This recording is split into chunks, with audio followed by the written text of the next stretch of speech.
I guess we should start, Aaron, with the aftermath of the killing of Hezbollah Secretary General Hassan Nasrallah.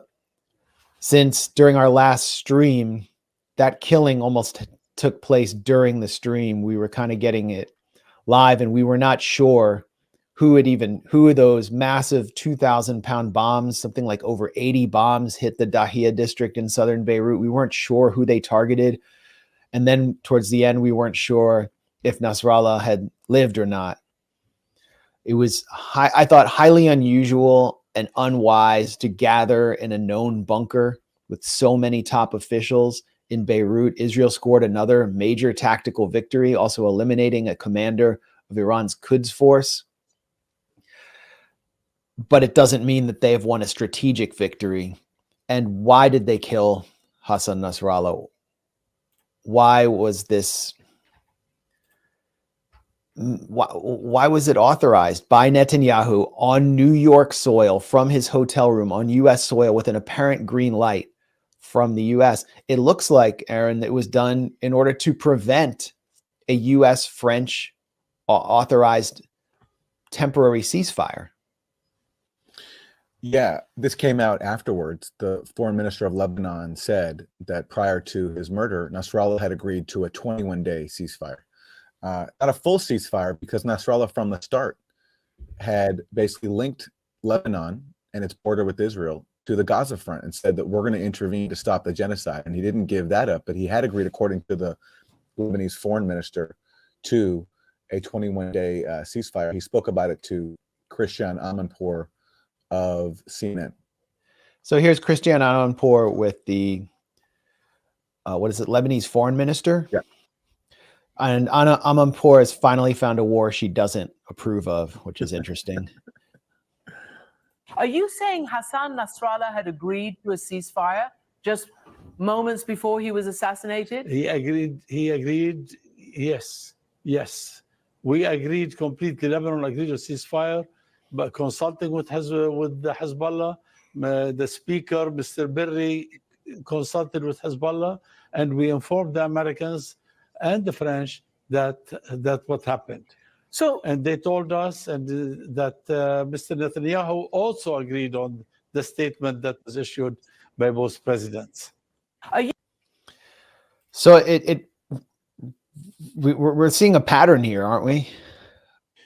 I mean, this is a long-standing pattern, right? I mean, go back to Gaza. I mean, for years now, Israel has killed Hamas leaders or top Hamas leaders after they agree to ceasefires. There's that famous one where they kill the Hamas leader who had negotiated a ceasefire with them, and Salah Arori in his office in Beirut. Yeah, and there's one more too. I mean, going back many years. So this is part of the pattern, because you're talking about Salah Shahada in 2002. Salah Shahada was killed. An entire apartment block was blown up during a ceasefire to break a ceasefire. Yeah, and according to NBC News, an Israeli official told NBC News, I mean, this Israeli official didn't mention that Nasrallah had agreed to a 21-day ceasefire. But what they said was that because Nasrallah would not drop his insistence on a Gaza ceasefire, so basically because Nasrallah would not abandon Palestine, that's when they decided to kill him. That was what NBC News reported, citing an Israeli official.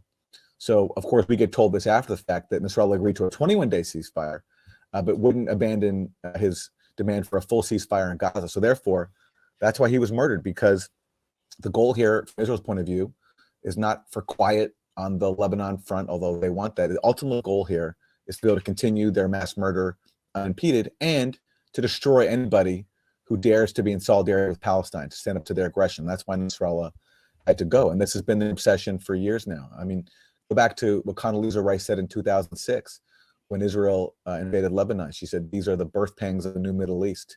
And this is just a continuation of that project. Israel and its neocon sponsors have never abandoned that goal. And we got this, like, explicit confirmation, this article in Politico, in which it was reported that, you know, Biden administration officials explicitly greenlit Israel's operation in Lebanon. Israeli officials, I can't share this, Max, unfortunately. But the headline was, yeah, there it is. U.S. officials quietly backed Israel's military push against Hezbollah And what it reports there is that two key Biden administration officials, Brett McGurk and the Israeli-born Amos Hochstein, told Israel that the U.S. would support it in going after Nasrallah and destroying Hezbollah.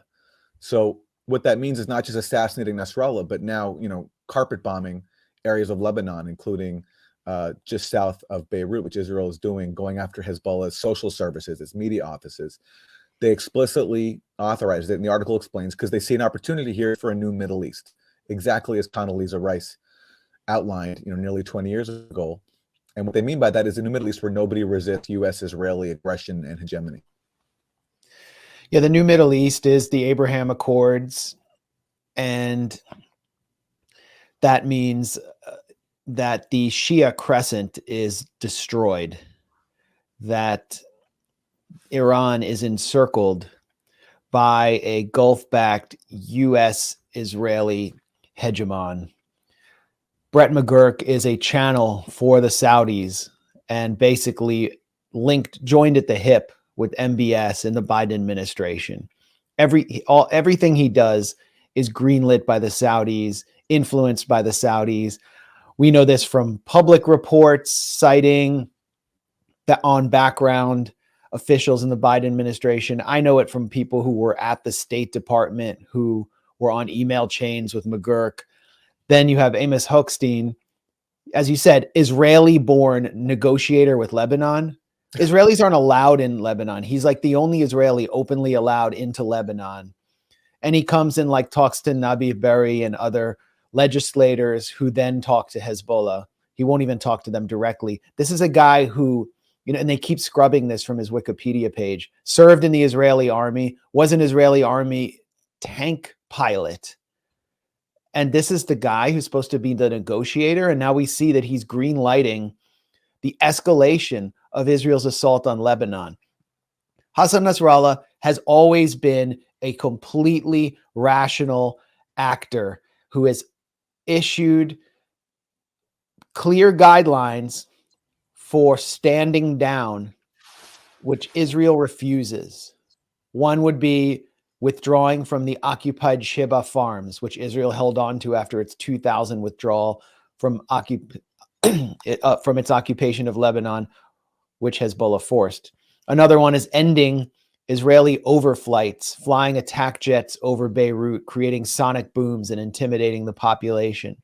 Another one is the release of Hezbollah prisoners associated with Hezbollah in Lebanon by Israel, as well as some certain Palestinian security prisoners. And added to the demands of Hezbollah under Nasrallah, due to his sense of justice, is a ceasefire in Gaza. And so Hezbollah entered without any advance warning, apparently, of October 7th, entered the fight. And what it did was limited attacks, mostly using Cornet-guided missiles, Cornet rockets that are not long range, to push back the Israeli population from northern Israel, almost exclusively attacking military targets. And now he's been assassinated because he refused to a permanent ceasefire that did not include Gaza, because Israel has failed to achieve its goals there. And Netanyahu has his own cynical, Machiavellian, and completely self-serving reasons for embarking on quote unquote total victory in Gaza. But he included that, and he was assassinated.